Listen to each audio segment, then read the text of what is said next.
সন্তান রে আমার, আমি মা কি কষ্ট করেছি। তুমি যখন আমার গর্ভে 9 মাস হয়ে গিয়েছে, 10 মাস পরে গিয়েছে, আমি মায়ের হাতে পানি আইসা গেছে, আমি মায়ের পায়ে পানি আইসা গেছে, আমি মায়ের পেটে পানি, আমি মা বসলে দাঁড়াইতে পারি না, আমি মা শুইলে আমি উঠতে পারি না। জানো নাই আমি কি কষ্ট করেছি। আমি মা 10 মাস 10 দিন যখন তোমাকে পেটে ধারণ করি, খানার প্লেটে নিয়ে বান্ধবীর সাথে খানা খাইতে বসেছি, তুমি আমার কলিজায় আঘাত করেছ। আমি মা বৈশা ধৈর্য ধরে থাকতে পারি নাই, খানার প্লেটটা ধাক্কা দিয়া আমি মা দাঁড়ায় গিয়েছি। পাশের মহিলারা জিজ্ঞাসা করেছে, আমার বান্ধবীরা জিজ্ঞাসা করেছে, কি রে তুই খানা খাবি না? আমি বলেছি আমার এখন ভালো লাগে না, তুমি আমারে কষ্ট দিয়েছিলে, আমার কলিজায় আঘাত দিয়েছিলে, তুমি আমাকে কলিজায় আঘাত দিয়েছিলে। আমি মা বৈশা ধৈর্য ধারণ করতে পারি নাই, ধৈর্য ধরতে পারি নাই। আমি মা তোমার কথা আমি বুঝাই নাই, তোমার কথা কাউকে বলি নাই, তোমার কথাটা কাউকে আমি শুনাই নাই। জাননি আমি মা 10 মাস 10 দিন বোঝা বহন করা অবস্থায় আমি মা আরামে খানা খাইতে পারি নাই। ও দুনিয়ার যুবক, মা ছাড়া কেউ আসো নাই? কথা বলো, কথা বলেন, মা ছাড়া কেউ আসছেন? মা ছাড়া কেউ আসো নাই? ডাক দে বলবে, ও আমার সন্তান আব্দুল্লাহ, জেনে নাও আমি মা রাতের গভীরে যখন শুইতে গিয়েছি, আমি মা ডান কাইতে শুইতে পারি নাই, আমি মা বাম কাইতে শুইতে পারি নাই, আমি মা উপর হয়ে শুইতে পারি নাই, আমি মা লজ্জায় কাউকে ডাক দেই নাই। ঘরের ভিতরে ঘোরাফেরা করেছি, ঘরের ভিতরে ঘোরাফেরা করেছি। আমি মা 10 মাস 10 দিন বোঝা বহন করার বিনিময়ে একটা নেকি তোমার কাছে চাই, একটা নেকি আমি চাই। তুমি আমাকে একটা নেকি দেয়া, আমাকে জান্নাতি বানাও। সন্তান উত্তর দিবে, ইয়াউমা ইয়াফিরুল মারউ মিন আখি ওয়া উম্মিহি ওয়া আবি ওয়া সাহিবাতিহি ওয়া বানি। একই উত্তর দিবে, বলবে হ্যাঁ দুনিয়াতে মা ছিল সত্য, কিন্তু তুমি যে কোন মহিলা তোমাকে আমি চিনি না, তোমাকে আমি চিনি না। মা চিৎকার করে বলবে, এই কষ্টই আমি মা করি নাই, আমি মা আরো কষ্ট করেছি। বলবে কি কষ্ট করেছো? মা চিৎকার দেওয়া বলবে, আমি মা দাবি করলাম, সন্তান দাবি করলাম, নেকি দিলা না। আমি মা 10 মাস 10 দিন বোঝা বহন করার বিনিময়ে নেকি দিলা না। আমি মা এই কষ্ট করি নাই, আরো কষ্ট করেছি। কি কষ্ট করেছ? মা চিৎকার দেয়া বলবে, আমি মা তোমাকে যখন প্রসব করি, প্রসব বেদনা সহ্য করেছি। আমি যখন আমার প্রসব বেদনা শুরু হয়ে যায়, আমি একবার জ্ঞান হারাই, আবার জ্ঞান ফিরে আসে, আবার জ্ঞান হারাই, আবার জ্ঞান ফিরে আসে। আমার কাছে যারা ছিল, আমার মা, আমার চাচি, আমার দাদি, আমার নানি বারবার বুঝাইত, ধৈর্য ধরো, আল্লাহ আল্লাহ বলতে থাকো, আল্লাহ সহজ করে দিবেন, আল্লাহ সহজ করে দিবেন। সন্তান রে আমার, তুমি যখন আমার এই দুনিয়ার ভিতরে তুমি যখন আসো, দুনিয়ার আলু বাতাস যখন দেখো, আমি মা অজ্ঞান হয়ে জমিনে পড়ে যাই, আমি মায়ের জ্ঞান ফিরে না, আমি মার জ্ঞান ফিরার সাথে সাথেই আমি ডাকতে বলি, আমার কলিজার মানিকটা আমার কাছে ফিরাইয়া দাও, আমার কলিজার মানিকটা দাও, আমার কাছে ফিরাইয়া দাও। তোমার চেহারা দেখার সাথে সাথে আমি মা 10 মাস 10 দিন বোঝা বহন করার কষ্ট, আমি মা প্রসব বেদনার কষ্ট, প্রসবের কষ্ট আমি মা দিল থেকে মুছে যাই। সন্তান দে আমার, আমি মা একটা নেকির জন্য জান্নাতের ফয়সালা হয় না, আমারে একটা নেকি দাও। সন্তান কি উত্তর দিবে? ইয়াউমা ইয়াফিরুল মারউ মিন আখি ওয়া উম্মিহি ওয়া আবি ওয়া সাহিবাতিহি ওয়া বানি। ইয়াফিরু বেগে যাবে, পলায়ন করবে। কার কাছ থেকে? মায়ের কাছ থেকে পলায়ন করবে। এবার ডাকতে বলবে, সন্তান দাবি করলাম, নেকি দিলা না। আমি মা 10 মাস 10 দিন বোঝা বহন করলাম, এর বিনিময়েও নেকি দিলা না। আমি মা প্রসব করেছি, এর বিনিময়ে নেকি দিলা না। আমি মা আরো কষ্ট করেছি। কি কষ্ট করেছ? মা ডাকতে বলবে, কি কষ্ট করেছি শুনো। 2 থেকে 2.5 বছর পর্যন্ত বুকের দুধ দান করেছি। শুধু তো রোগী করি নাই, আমি মা আরো করেছি। কি করেছ? মা ডাকতে বলবে, আমি কি কষ্ট করেছি শুনো। যখন তুমি দুনিয়াতে ছিলে, তুমি যখন শিশুকাল, তোমার 2.5 বছর হয় নাই, এই অবস্থার ভিতরে দিনের আবহাওয়া ভালো ছিল না, দিনের অবস্থা ভালো ছিল না। তোমার প্রস্রাবের খাতাগুলা, তোমার প্রস্রাবের কাপড়গুলা আমি রৌদ্রে দিয়ে শুকাইতে পারি নাই, আমি রৌদ্রে দিয়ে শুকাইতে পারি নাই। চুলার উপরে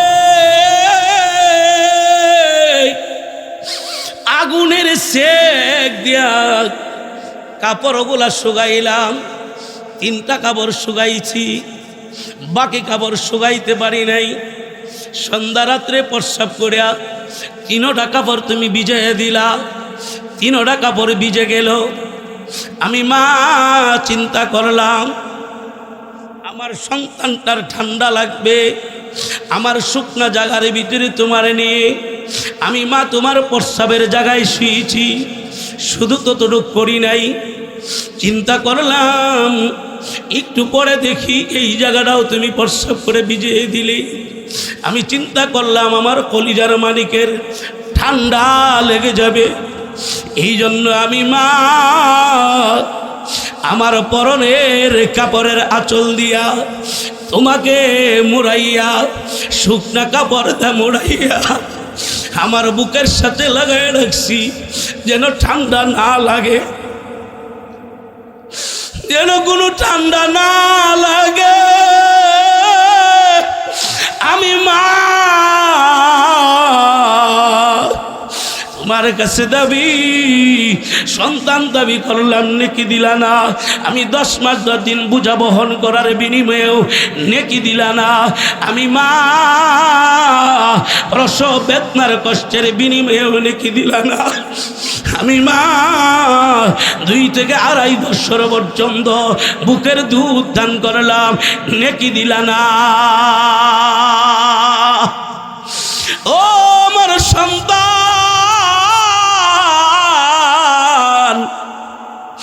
দুনিয়ার ভিতরে মায়ের কাছে সন্তানের চাইতে দামি আর কেউ থাকতে পারে না।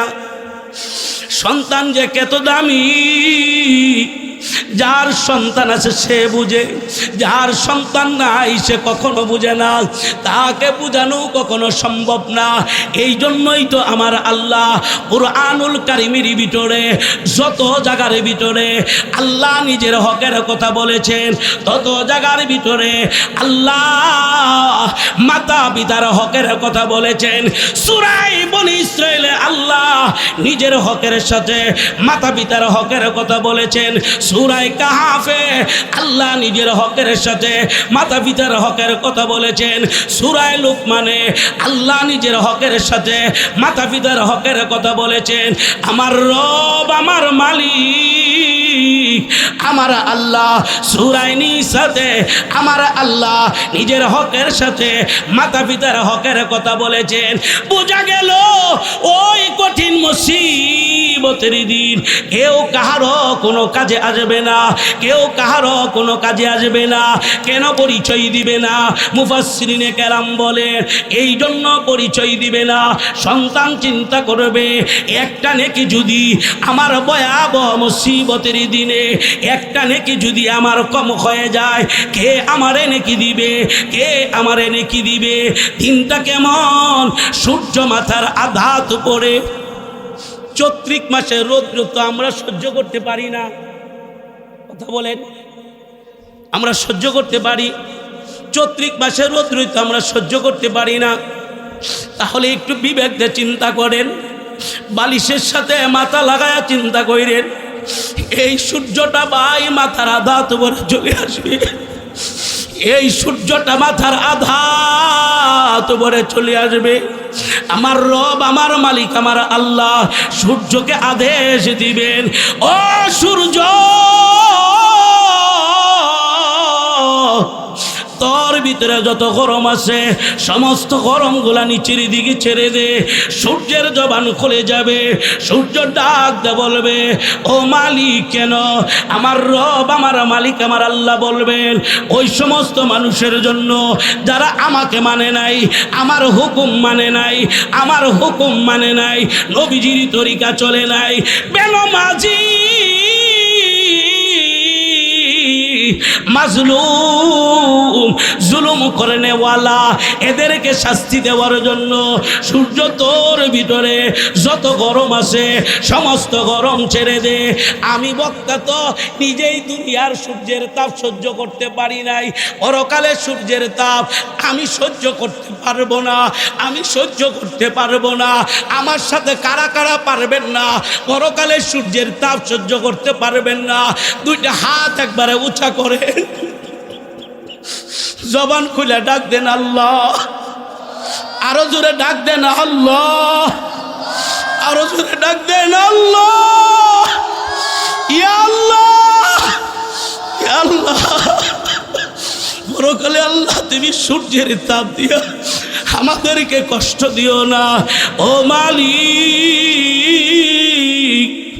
সমস্ত অপরাধী থেকে আমাদেরকে হেফাজত করো আল্লাহ।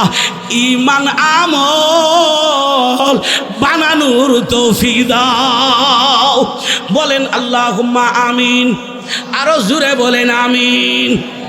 আমার রব আমার মালিক কুরআনুল কারীমের ভিতরে বলেন ওই কঠিন মুসিবতের দিন সূর্য মাথার আঘাত পড়ে, সূর্যের গরমে জমিনটা তামার মতন লাল, সূর্যের গরমে মাথার তালুটা ঠাস ঠাস করে ছুটে যাবে, মাথার মজ খোলা বাতের ফেনার মতন উতলাইবে, চিপ্পা বাইর হইয়া নাবির নিচ পর্যন্ত ঝুলে যাবে, হাসরের ময়দানে কান্নার রুল পড়ে যাবে, পানি বইলা বান্দাগুলা চিল্লাইবে কাঁদবে, কেউ কাহারো দিকে তাকাবে না, কেউ কাহারো দিকে তাকাবে না। মুফাসসিরিনে কেরাম বলেন এই চারটা আমল যার ভিতরে থাকবে, এই চারটা আমল যার ভিতরে থাকবে হাসরের ময়দানে আমার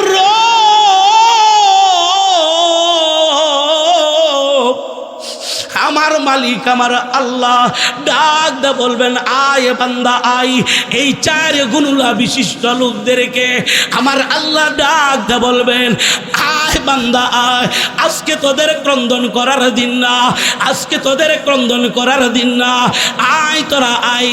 আমার আল্লাহ রহমতের কুল বাড়াইয়া দিবেন, রহমতের হাত বাড়াইয়া দিবেন। এই চার গুণলা বিশিষ্ট লোকগুলা আল্লাহ তাআলার রহমতের কুলে চলে আসবে। মুফাসসিরিনে কেরাম বলেন, মুফাসসিরিনে কেরাম বলেন আমার আল্লাহ এই চার গুণলা বিশিষ্ট লোকদেরকে হাউজে কাউসার কুদরতি হাত দিয়ে পান করাইয়া দিবে। আল্লাহু আকবার বলেন, জবানটা খুলে বলেন আল্লাহু আকবার। আল্লাহ তাআলার কুদরতি হাত দিয়া হাউজে কাউসার পান করতে চান কারা কারা? দুইটা হাত তুলে দেখান। জবান খুলে ডাক দেন আল্লাহ, আরো জোরে ডাক দেন আল্লাহ, আরো জোরে ডাক দেন আল্লাহ। ইয়া আল্লাহ, আল্লাহ আপনি আমাদেরকে কবুল করে নিন।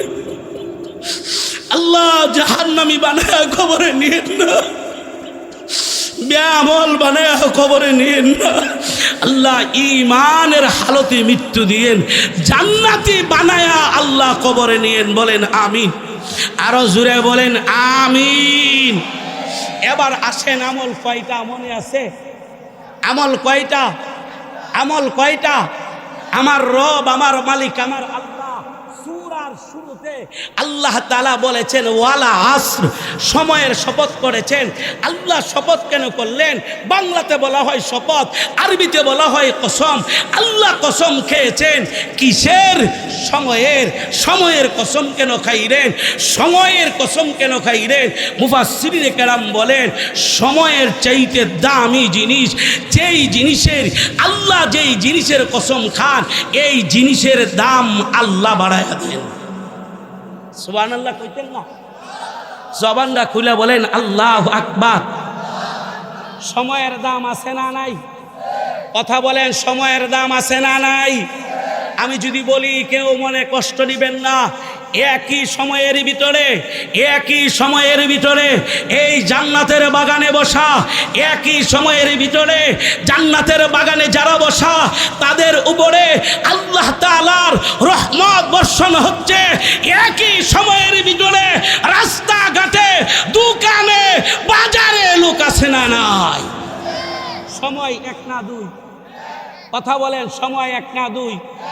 সময় হলো এক। কাজ কি? জোরে কর, আরো জোরে বলেন, আরো জোরে বলেন।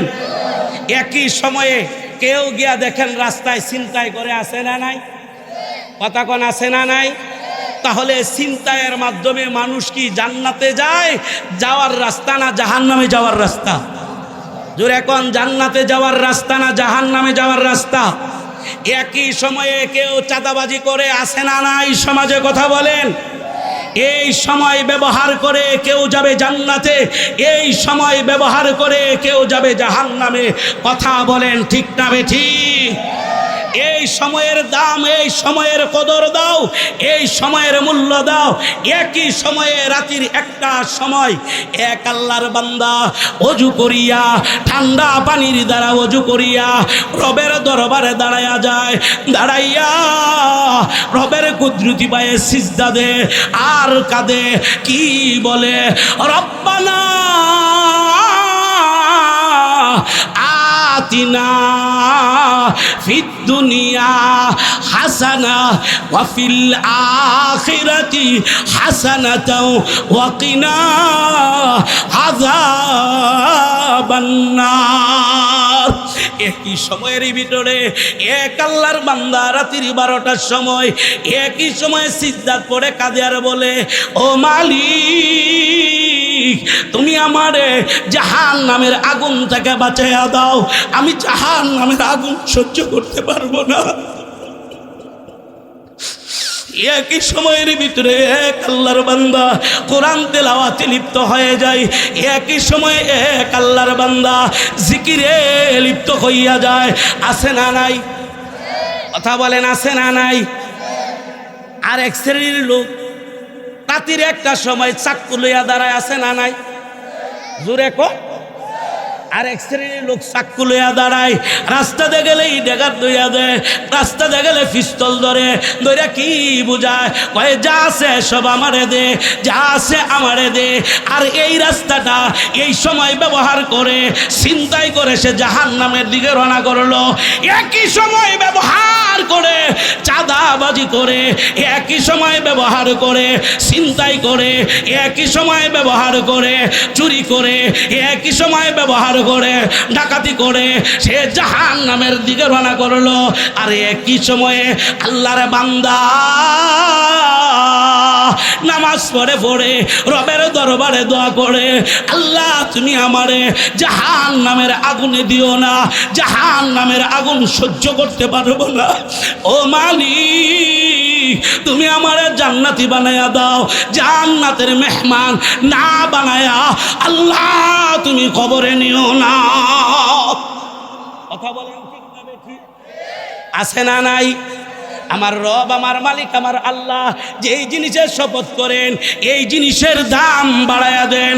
সময়ের দাম আছে না নাই? আর একটু জোরে কোন, আরো জোরে বলেন, আরো জোরে বলেন। যদি মনে করেন সন্দেহ লাগে যে সময়ের দাম কতটুক জানেননি, সময়ের দাম এত বেশি, এত বেশি যে আল্লাহ নিজে শপথ করেছেন এই জিনিসের দাম আল্লাহ বাড়াইয়া দিচ্ছেন। এই সময় ব্যবহার করে হাফেজে কোরআন হওয়া যায়, এই সময় ব্যবহার করে মাওলানা হওয়া যায়, এই সময় ব্যবহার করে মুফতি হওয়া যায়, এই সময় ব্যবহার করে মুহাদ্দিস হওয়া যায়, এই সময় ব্যবহার করে সাইকুল হাদিস হওয়া যায়, এই সময় ব্যবহার করে ইসলামের জন্য সৈনিক হওয়া যায়, একই সময় ব্যবহার করে, একই সময় ব্যবহার করে আল্লাহর ওলি হওয়া যায়। কথা বলেন ঠিক না বেঠিক?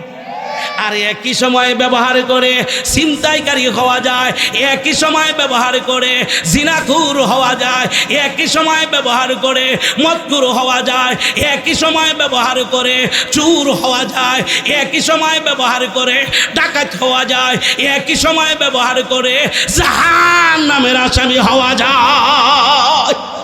কথা বলেন ঠিক না বেঠিক? সময়ের দাম আছে না নাই? আমার রব, আমার মালিক, আমার আল্লাহ এবার সাথে সাথে বলেন ওয়ালা আসর ইন্নাল ইনসানা লাফি খুসর। এবার রব, আমার মালিক, আমার আল্লাহ বলেন নিশ্চয়ই সমস্ত মানুষ ক্ষতিগ্রস্তের মধ্যে। এবার যারা নামাজ পড়েন, এবার যারা হক কথা বলেন, এবার যারা তাহাজ্জুদের নামাজ পড়েন, মনের ভিতরে কষ্ট লাগবে কিনা? কথা কোন? আল্লাহ তো কইছে সবাইরে ধরছে, কাউকে ছাড়ে নাই। আল্লাহ সকলকেই বলছেন নিশ্চয়ই সমস্ত মানুষ ক্ষতিগ্রস্তের মধ্যে। তাহলে ইমাম সাহেব আছে না নাই? মুয়াজ্জিন আছে না নাই? আমি বক্তা আছি না নাই? এই মিয়া কবরে গিয়া যদি কই আমি মুফতি ফুলপুরি বক্তা, ফেরেস্তা মারিস না মারে, আমি বহু ওয়াজ করছি, বহু জায়গায় করছি, ফিরিস্তা ফিরের সামরাত হইতো না। বক্তার পরিচয় দাও, জান্নাতে যাওয়া যাবে না। নেতার পরিচয় দাও, কবর থেকে বাঁচা যাবে না। কথা বলেন ঠিক না বেঠিক? নেতার পরিচয় কবরে চলতো না, বক্তার পরিচয় চলবে না, ইমামের পরিচয় চলবে না, পীরের পরিচয় চলবে না, একটাই চলবে, ঈমান আর আমল নিয়ে আসছো কিনা। যত বড় নেতা হই, যত কিছুই করি, আমল বানাইতে হবে আমার।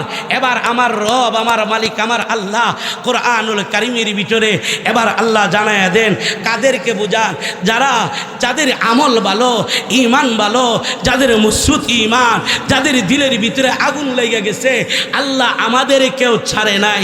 এবার রব, আমার মালিক, আমার আল্লাহ বোঝান ওয়ালা আসরি ইন্নাল ইনসানা লাফি খুসর ইল্লাল্লাযিনা আমানু ওয়া আমিলুস সলিহাত। আমল কয়টা মনে আছে? ভাই আমল কয়টা? হাত তুলে দেখান, হাত তুলেন ইনশাআল্লাহ। আমল কয়টা? হাত তুলে নাই কে? এটা সবক আপনাদের। আমি এই জায়গায় আসছি, আল্লাহ আমারে আনছেন, আপনারা এই জায়গায় আমারে আনছেন, এটা আল্লাহ, আমি নিজে আসতে পারি নাই, আল্লাহ এই জায়গায় পছন্দ করে আনছেন।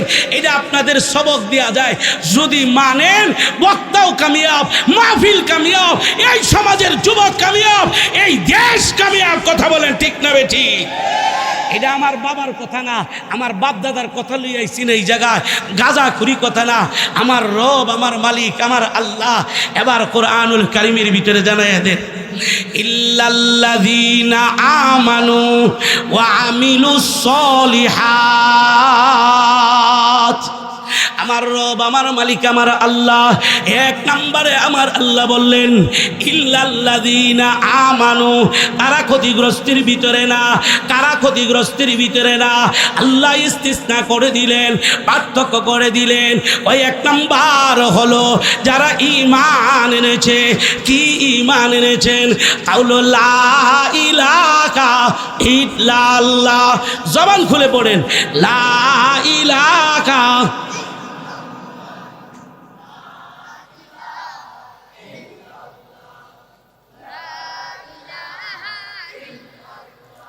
লা ইলাহা ইল্লাল্লাহু মুহাম্মাদুর রাসূলুল্লাহ সাল্লাল্লাহু আলাইহি ওয়াসাল্লাম। লা ইলাহা ইল্লাল্লাহ মানার অর্থ হলো আল্লাহ ছাড়া ইলাহ নাই, আল্লাহ ছাড়া রব নাই, আল্লাহ ছাড়া খালেক নাই, আল্লাহ ছাড়া মালিক নাই, আল্লাহ ছাড়া পালনেওয়ালা নাই, আল্লাহ ছাড়া রিজিক দেনেওয়ালা নাই। কথা বলেন, আল্লাহ ছাড়া কেউ আছে? আর একটু জোরে বলেন। মুসলমানের ইমানের শক্তিতে বলেন আল্লাহ ছাড়া কেউ আছে? আল্লাহ ছাড়া কেউ নাই। এবার রব বলেন লা ইলাহা ইল্লাল্লাহ মানার অর্থ কি জানো?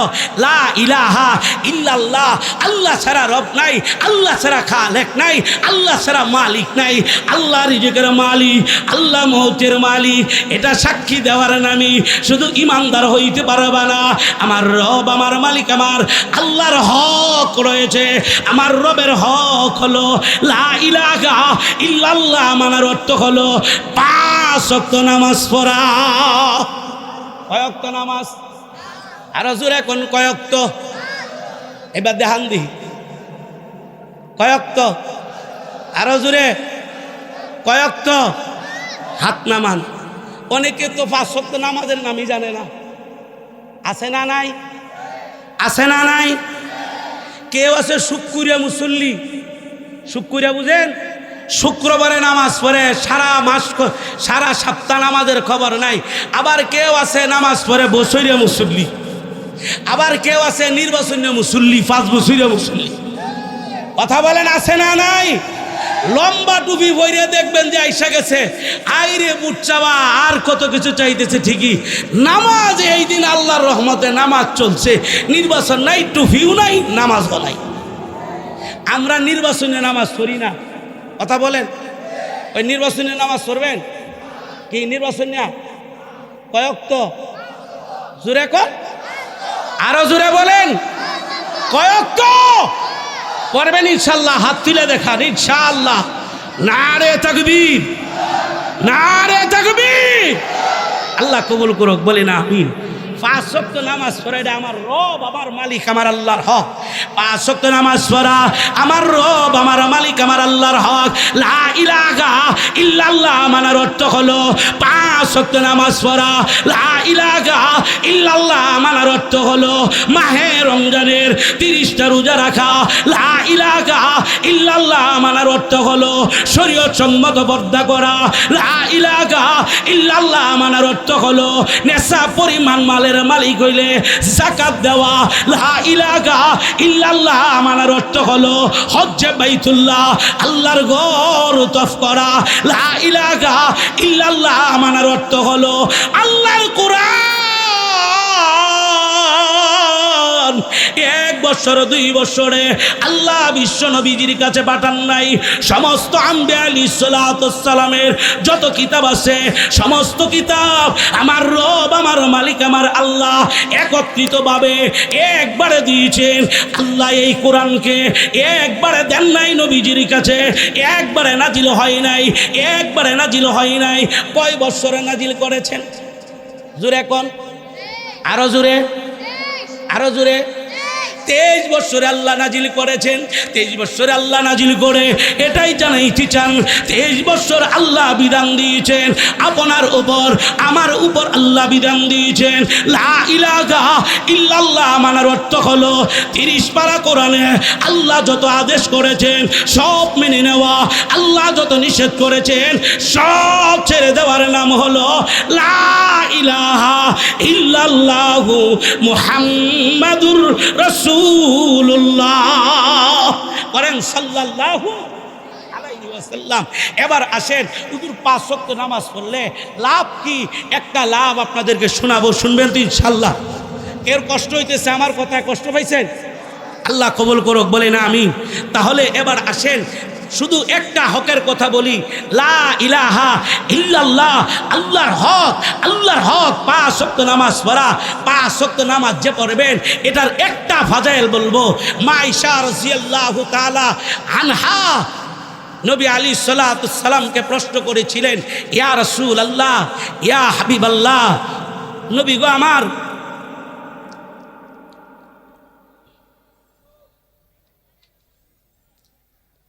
একটা নারে তাকবীর। প্রধান বক্তা আমাদের মাঝে আসছেন, হয়তো মঞ্চে আসছেন না, কিন্তু তিনি ওনার যেই বসার স্থান ওই জায়গায় চলে আসেন। রফিকুল ইসলাম মাদানী সাহেব হুজুর আইসা গেছেন। নারে তাকবীর। আল্লাহ কবুল করুক, বলে না আমিন। আশাকে আল্লাহ তাআলা মঙ্গল দান করুক, বলে না আমিন।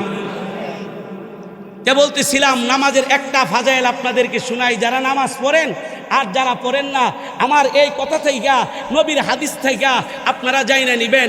নামাজ যারা পড়েন আর বাবা যারা নামাজ পড়েন না, নামাজ কি সকলের উপরেই ফরজ? না, ইমাম সাহেব যারা মসজিদে যায় নামাজ পড়ে তাদের উপরেই ফরজ? কথা বলেন, নামাজ কি সকলের ফরজ না? মা আয়েশা রাদিয়াল্লাহু তাআলা আনহা নবীজিকে প্রশ্ন করলেন, ইয়া রাসূলুল্লাহ, হাসরের ময়দানে সমস্ত নবীদের উম্মত হাজিরি থাকবে, 2,24,000 পয়গম্বর থাকবে, সমস্ত নবীদের উম্মত হাজিরি থাকবে।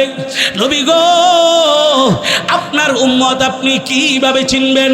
এই কথাটা কেন শুনাই দিছি? এই কথাটা এই জন্য শুনাই দিছি, যারা নামাজি আর বেনামাজি দুইটা জিনিস বোঝানোর জন্য। আমার নবী বলেন, আয়েশা শুনো, তোমাকে বলি, 1,00,000 ঘোড়ার ভিতরে একটা ঘোড়া যদি চান কফাইলা হয়, ওই ঘোড়াটা যদি আয়েশা তোমার হয়, এবার বলো আয়েশা, তোমার ঘোড়াটা যদি তোমার সামনে পড়ে তুমি চিনবা কিনা? আয়েশা রাদিয়াল্লাহু তাআলা আনহা বলেন, ইয়া রাসূলুল্লাহ, অবশ্যই চিনব। কেন? আমার ঘোড়াটা হলো চান কফাইলা। নবী আমার ডাক দিয়ে বলেন, আয়েশা, আমার উম্মত গুলা হবে চান কফাইলা উম্মত। আয়েশা, আমার উম্মত হবে চান কফাইলা। ও ভাই, চান কফাইলা কারে বুঝাইলেন?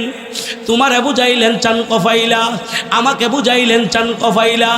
আজকে চেহারার দিকে তাকাইলে নবীর সুন্নত পাওয়া যায় না। নবী আমার বলেছেন চান কফাইলা, নবী তোমারে বলেছেন চান কফাইলা, আমারে বলেছেন চান কফাইলা। মা আয়েশা রাদিয়াল্লাহু তাআলা আনহা বললেন, ইয়া রাসূলুল্লাহ, আপনার উম্মত আপনি কিভাবে চিনবেন? নবী আমার বলেন, আমার উম্মত গুলা হবে চান কফাইলা। ও আয়েশা, হুররান মুহাজ্জালিনা মিন আসারিল উযু। ও আয়েশা, আমার উম্মতের ভিতরে যারা অজুর পানি দেয়া যে অঙ্গগুলা দৌত করে, অজুর পানি দেয়া যে অঙ্গগুলা দৌত করে, ও আয়েশা, এই চেহারাটা থেকে আমরা জানি অজুর ফরজ কয়টা। আমার রব, আমার মালিক, আমার আল্লাহ কুরআনুল কারীমের ভিতরে জানায়া দিয়েছেন, ইয়া আইয়ুহাল্লাযীনা আমানু ইযা কুনতুম ইলাস সালাত ফাগসিলু হুজুহাকুম ওয়া আইদিয়াকুম ওয়ামসাহু বিরুউসিকুম ওয়া আরজুলাকুম ইলাল কাবাইন। আমার রব, আমার মালিক, আমার আল্লাহ 4টা ওযুর ফরজের কথা বলেছেন। ইমানদার যখন নামাজের জন্য দাঁড়ায়, 1 নাম্বার চেহারা দৌত করে নেই, 2 নাম্বার হাত দৌত করে। আমরা ওযু করলে 1 নাম্বারে কি দই? কথা বলেন, 1 নাম্বারে কি? ওযুর ফরজ কয়টি? ওজুর ফরজ হলো 4টা। 1 নম্বরে মুখ ধুই, 2 নম্বরে হাত ধুই, 3 নম্বরে মাথা মাসা করি, 4 নম্বরে পাও ধৌত করে নিই। এটা হলো ওজুর ফরজ। আমার নবী বলেন, আয়েশা রে, আমার যেই উম্মতগুলা ওজুর পানি দিয়া যেই অঙ্গগুলা ধৌত করে, ও আয়েশা, হাসরের ময়দানে ওই কঠিন মুসিবতের দিন আমার রব, আমার মালিক, আমার আল্লাহ, হাউজে কাউসারের মালিক আমি নবীরে আমার আল্লাহ আমারে বানায়া দিবেন, আমি হাউজে কাউসারের মালিক থাকবো ওই কঠিন মুসিবতের দিন। যারা 5 ওয়াক্ত নামাজ পড়তো, প্রচুর পানি দিয়ে যেই অঙ্গগুলো ধৌত করেছে, এর ভিতরে 1 নাম্বার হলো চেহারা। এই চেহারাটা থেকে আমার উম্মতের নূর টপকায়া টপকায়া নূর জইরা জইরা পড়বে। আসারিল ওযু, শুধু তাই রে আয়েশা, হাত থেকে নূর গড়ায়া পড়বে, পাও থেকে নূর গড়ায়া পড়বে।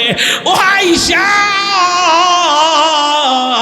আমার উম্মত হবে চান খফাইলা, আমার উম্মত হবে চান খফাইলা। আয়েশা রে,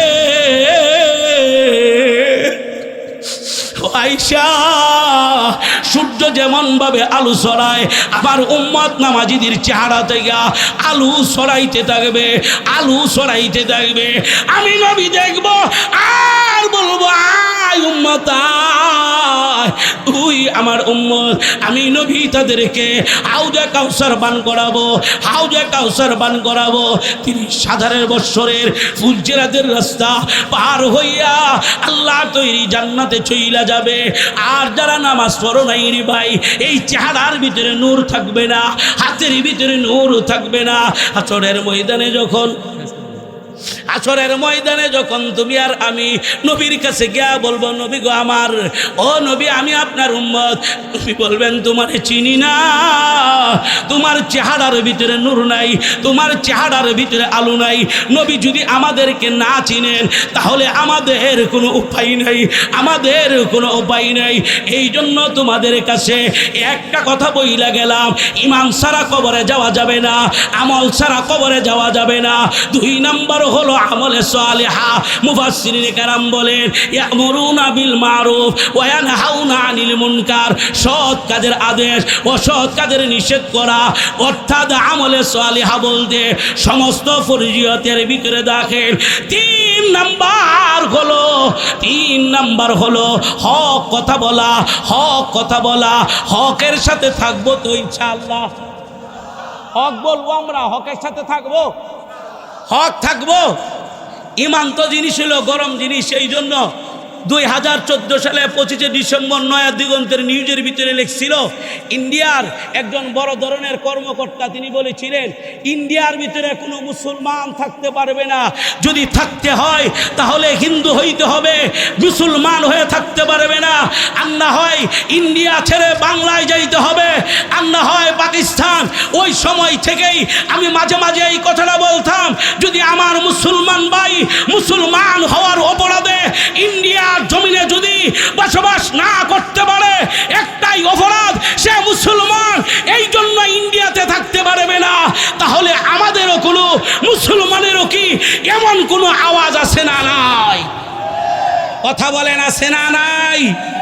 আমরাও বলতে চাই, আমার মুসলমান ভাই যদি মুসলমান হওয়ার অপরাধে ইন্ডিয়ার জমিনে যদি না থাকতে পারে, বাংলায় যদি আসতে হয়, যদি পাকিস্তান যদি যাইতে হয়, তাহলে আমরাও সেই দিন সমস্ত মুসলমান একত্রিত হয়ে হাতে হাত রেখে বায়াত গ্রহণ করে আমরাও স্লোগান দিব, বাংলাদেশের ভিতরে কোনো হিন্দু থাকতে পারবে না, এদেরকেও মুসলমান হইতে হবে, মুসলমান হইতে হবে। কথা বলেন ঠিক না বেটি? আল্লাহ কবুল করুক, বলে না আমি। আমরা সেইগুলা যাইতে চাই, আমরা চাই শান্তি, মুসলমান কখনো অশান্তি চাই না। এই জন্য আপনাদের কাছে 4টা কথা রাইখা গেলাম, বিস্তারিত বলতে পারলাম না। 1 নাম্বার হলো ঈমান, 2 নাম্বার হলো আমলে সালেহা, 3 নাম্বার হলো হক কথা বলা। বলবো তো ইনশাআল্লাহ, বলবো তো ইনশাআল্লাহ। হক দেখা বাইগা যাব না, হক দেখা পাহাড়ের মতন যেরকম ভাবে 5 আগস্টের যোদ্ধা জুলাইরা যেইভাবে পাহাড়ের মতন প্রাচীন ওয়ালের মতন দাঁড়ায়া বুকে গুলি নিয়েছে, পিছনে ভেগে যায় না।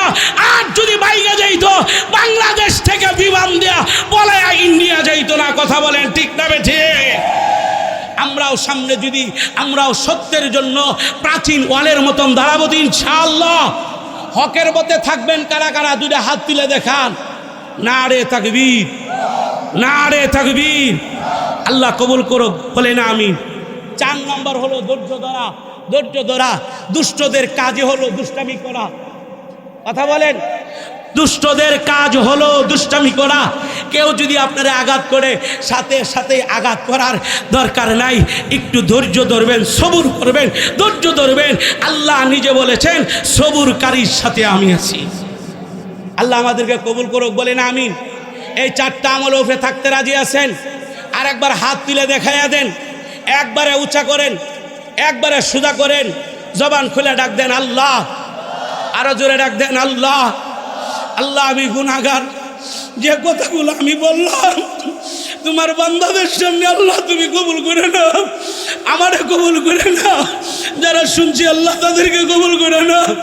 এই যুবকরা যে কোরআনের বাগান আল্লাহ এই জায়গায় উপহার দিল, আল্লাহ যুবকদেরকে কবুল করো। আল্লাহ জুলাই যোদ্ধাদেরকে কবুল করো। আল্লাহ দুনিয়া এবং আখিরাতের জন্য কবুল করো। এই দেশকে শান্তির দেশ বানাও। আল্লাহ এই দেশ থেকে জুলুম, অত্যাচার, নির্যাতন গুলাকে আল্লাহ দিল থেকে, হিংসা দিল থেকে মুছে দাও। বলেন আমিন। আরো জোরে বলেন আমিন। আমি যে কথাগুলো বললাম আল্লাহ আমাকে আপনাকে উভয়কে আমল করার তৌফিক দান করুক। সুবহানাল্লাহি ওয়া বিহামদিহি, সুবহানাকাল্লাহুম্মা আশহাদু